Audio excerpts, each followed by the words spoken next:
Good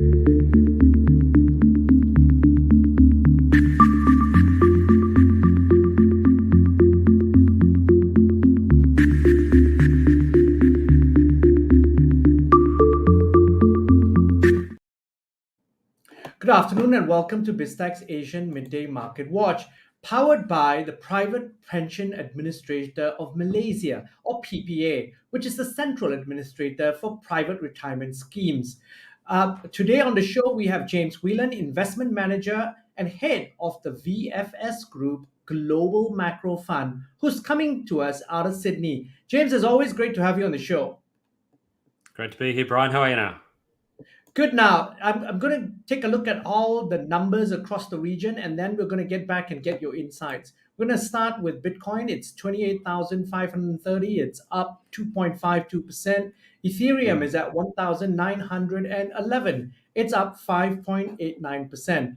Looking across the regional markets, we've got the SGX out of Singapore, which is up 0.48%. Bursa Malaysia is down 0.22%. Shanghai is up 0.49%. The ASX All Ordinaries is down 0.02%. The Nikkei is down 1.69%. The Hang Seng is down 0.66%, sorry. And rounding up the numbers, we've got the Kospi, which is down 0.587%. Now, James, your view on market performance in the first half of the day? Well, I think that we're sort of struggling for direction, especially locally here in the Australian market. We've had, I think, about 6 or 7 days straight of gains. That's pretty significant for us, coming off a bit of a back foot there, going through, starting the quarter actually quite positively.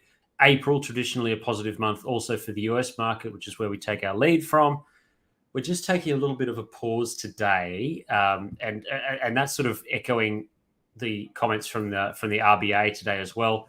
They paused their rate hikes yesterday, and so that's, I think, the first pause in 10 meetings. So it seems like the Australian market is just taking a little bit of time, compressing exactly what's going on. We've had some commodities rallying as well.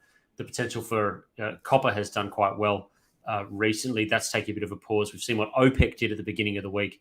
We're just sort of digesting that as well. So everything has just run a little bit hot. Now we're just it's one of those days of just compressing and seeing what's going on. If the market did come off a little bit over the next couple of days, I would not be surprised at all. Now, what are your thoughts around the policy differential between New Zealand and Australia? So Australia called a pause, New Zealand's just up 50 basis points. Yeah, that was a surprise, a real shocker from the RBNZ, putting it up by 50 basis points. Only 25 was expected and generally assumed. A lot of people saying that's the sort of bravery that they would have like to have seen from the RBA to push through, get it done as hard as you can and actually push things. If you want to get inflation down, you've got to do it like a Band-Aid, a lot of people are saying. It seems like now there's the difference. You've got the RBNZ who are out there getting that done versus the RBA over here that seems to have just said softly, gently. We've got the consumers are starting to feel the pinch. Mortgage holders are starting to feel the pinch. We're seeing the property market has been maybe sort of detrimented 10%. God forbid that's significantly happened last year. So they're going with a softly approach. All eyes were on Governor Philip Lowe, head of the RBA. I'm getting that mixed up. Governor Lowe, head of the RBA, who was at a speech at the National Press Club today, saying, and this really hopes that they can get inflation back down around their target range. That's an interesting way of putting it. Hope is not a strategy. It's one that we've all employed at times, but it seems like that's more of the hope is not a strategy, but it seems like it's sort of the one that the RBA might be employing going forward. Predictions are locally, if you want the predictions for where we're seeing things going, got to tack myself on. The Commonwealth Bank of Australia, their analysts have been absolutely perfect, picking this every single corner of the way. Maybe another rise of 25 basis points in May before then we get a CR cutting cycle through the end of it. I've got a stat for you, Brian, as well. If you're after this sort of thing, I've got to read it because it's just very complex. The RBA has paused between the second last and last hike on every hiking cycle since the 80s, except for once. So this is the pause before one more rate hike, and then that'll be it, apparently, according to stats going back since the 1980s, and also according to the analysts too. So if you think that's about it, that's actually quite interesting. Yeah, look, it is a fascinating one. Bullish for the Australian market if you think that maybe things are going to ease off a bit. Banks, bit of reprieve on that too. Property, fantastic there. Aussie dollar, start to think that maybe the Aussie dollar might just get a little bit softer depending on what goes on in that particular regard as well. That's going to be good for commodities. And then the rest of the story tells itself. You've got China still coming out of its traps too. And it seems like it's not such a bad story for this particular part of the world. Now, James, then before we leave, what are you telling your clients to do right now amid all these uncertainties? Right now, what we're seeing now, look, the real uncertainties that we're seeing are mainly out of Europe and the US with regards to commercial property. So commercial real estate is really starting to take a backward step. If the contagion risk from that really does flow through to the banking system, then we're going to get another one of those March scenarios where everything sort of seems like it's on tenterhooks, everything sort of collapses.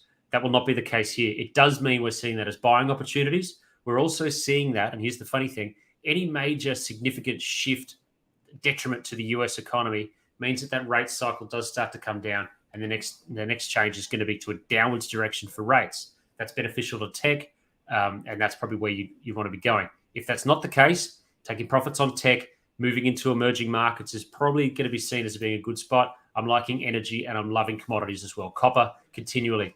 We're going to run out of copper in August. I don't think enough people are talking about that. China is using so much of it that we're actually going to run out of it.